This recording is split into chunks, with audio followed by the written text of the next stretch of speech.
Sir full busy life, బాగా ఒళ్ళు నొప్పులు, కాళ్ళు నొప్పులు, ఎక్సర్సైజ్ చేయడానికి టైం ఉండదు, సరిగ్గా ఫుడ్ తీసుకోవడానికి టైం ఉండదు. మా ప్రేక్షకులకి మేబీ బహుశా నేను కూడా అందులో ఉంటాను, మమ్మల్ని అంటావు నువ్వు తింటావు అని నన్ను తిట్టుకుంటారు. సో మాకు మీరు మీ నాటు వైద్యం ద్వారా ఇచ్చే చిట్కాలతో మా నడు నొప్పులు, ముఖ్యంగా కాళ్ళ నొప్పులు, మోకాళ్ళ నొప్పులు ఉన్నాయి, ఆపరేషన్ దాకా కూడా వెళ్ళే పరిస్థితులు వచ్చిన వాళ్ళు కూడా ఉన్నారు. మరి మీరు ఎటువంటి చిట్కాలతో మాకున్న సమస్యని తొలగిస్తారు? కానీ ఇక్కడ శరీరానికి వ్యాయామం లేదు ఫస్ట్ ఆఫ్ ఆల్. రెండవది సరైన ఆహారం తీసుకుంటున్నారు, బాడీలో గ్రీసింగ్ ఉత్పత్తి కావట్లేదు. అంటే జిగురు పదార్థం. బండ్ల కన్నా గ్రీస్ కొడతారు కదండి, బేరింగ్ ఫ్రీగా కాదు. ఇక్కడ బేరింగ్లు, ఇవే బేరింగ్లు. ఈ బేరింగ్ ఫ్రీగా ఎందుకు కాలేకపోతుంది? వాతం పెరిగింది బాడీలో. సరే ఏది కొలబడిపోయిందో ఈ నొప్పులు పోవాలా, ఏం చేయాలా అని సబ్జెక్ట్. దీనికోసం ఏం చేయాలంటే మహాబీర విత్తనాలు తెచ్చి మిక్సీలో కొట్టాల. మనకు దొరుకుతాయి సార్ బయట? ప్రపంచమంతా దొరుకుతాయమ్మా. కరోనా వచ్చేటికి చాలా భయపడిపోయి ఎక్కడ చూసినా ఆరోగ్యం తిరిగారు. ఇప్పుడు మహాబీర విత్తనాలు 200 గ్రాములు తెచ్చి, మహాబీర విత్తనాలు, దాంట్లో చిన్న చిన్న చిట్కా పుల్లలని పక్కన పెట్టండి, దాన్ని మిక్సీలో పౌడర్ కొట్టండి, కంటైనర్లో భద్రపరచండి, రాత్రికి నానేయండి, గ్లాస్ వాటర్లో 1 స్పూన్, పొద్దున్నే తాగేయండి. డైరెక్ట్ ముఖం కడిగిన తర్వాత డైరెక్ట్ తాగండి పరగడుపున. ఉదయం నానేసి రాత్రి నానేసి ఉదయం. ఇవి చేస్తూ 4 గంటల టైంలో, మధ్యాహ్నం 4-3 గంటల ప్రాంతంలో ఒక 3 లేక 4 టీ స్పూన్లు అవిసి గింజలు నమిలి తినాలా. పచ్చి బెండకాయలు తినాలా, 2-3. సార్ అంటే ఇలా అడుగుతున్నా అని అడగచ్చు, మేబీ బహుశా ఈ సమస్య బయటికి చెప్పలేకపోవచ్చు. కొంతమంది కొద్దిగా ఏజ్ రీత్యా పళ్ళు లేక నవలేని వాళ్ళు ఉంటారు. అందుకే కదమ్మా పౌడర్ చేసేది ఇక్కడ. ఓకే, పౌడర్ చేసుకొని చక్కగా మింగేలా, లేకపోతే మళ్ళీ ఏదైనా పాలు నీళ్ళల్లో మింగాలంటారా? పాలలో కలుపుకొని తాగేయచ్చు. మహాబీర విత్తనాలు ఏ విధంగా పౌడర్ చేసి రాత్రి నానేయడం, ఉదయం నానే సాయంత్రం అలవాటు చేసుకున్నామో, మధ్యాహ్నం కూడా అంతే.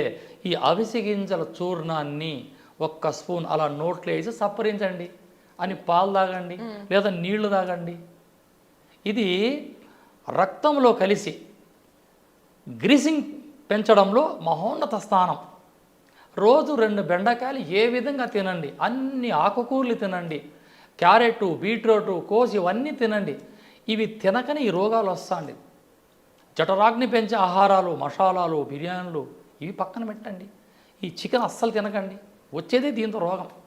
సార్ మరి వీటిని వాడిన వెంటనే వాళ్ళు మెడికేషన్స్ ఇప్పటికీ కొంతమంది తీవ్ర స్థాయిలో ఇబ్బందుల నుండి ఆపరేషన్స్ దాకా వెళ్ళే వాళ్ళు ఉండొచ్చు, అది కాళ్ళకి వీటికి.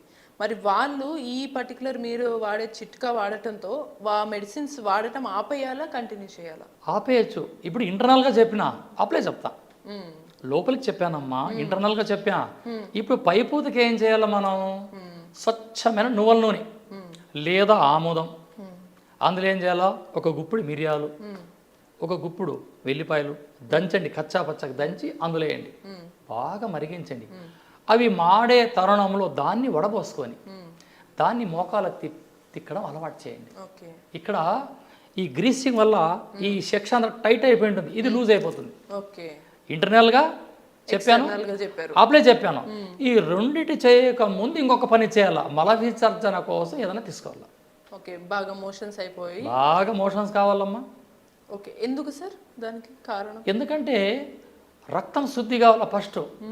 ఈ పొట్టలో ఉన్న వేడి, వాతము, మేహము మలద్వారం ద్వారా బయటికి వచ్చేస్తే ఆ తర్వాత మీరు ఏ ఔషధం తీసుకున్నా అద్భుతంగా పనిచేస్తుంది.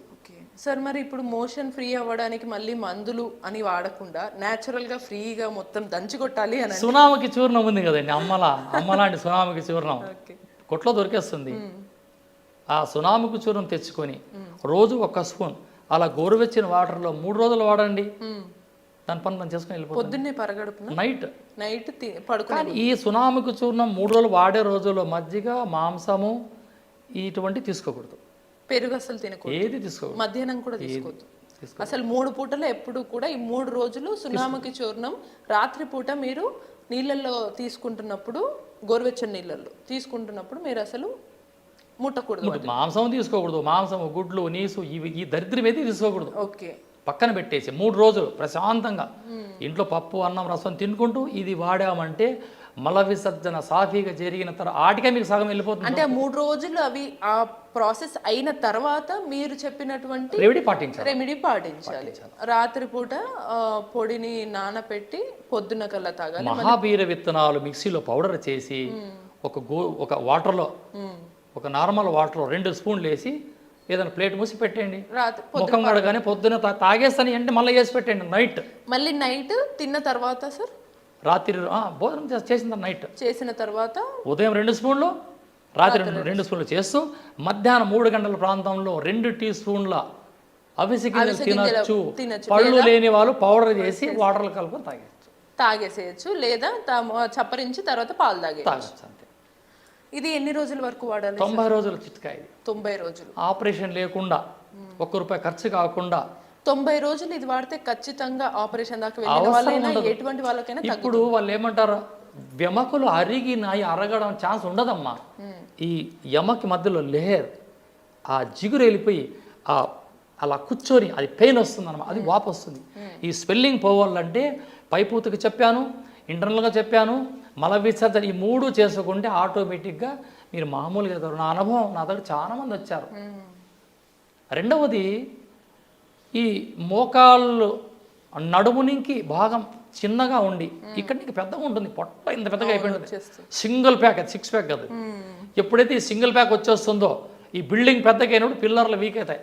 అప్పుడే వస్తా ఉన్నాయి ఈ మోకాళ్ళ నొప్పులు.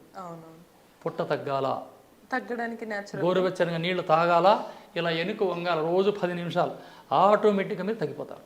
Okay okay. గోరువెచ్చని నీళ్ళు పరగడుపుని తాగేసి కాసేపు వెనక్కి వంగడం అలవాటు చేసుకుంటే ఈ ఫ్యాట్ అంతా కరుగుతుంది. అంటే స్టమక్ మొత్తంలో ఫ్లాట్ అయిపోతుంది. దానికి చాలా ఆయుర్వేద చిట్కాలు ఉన్నాయి, సింపుల్ చిట్కాలు ఉన్నాయి.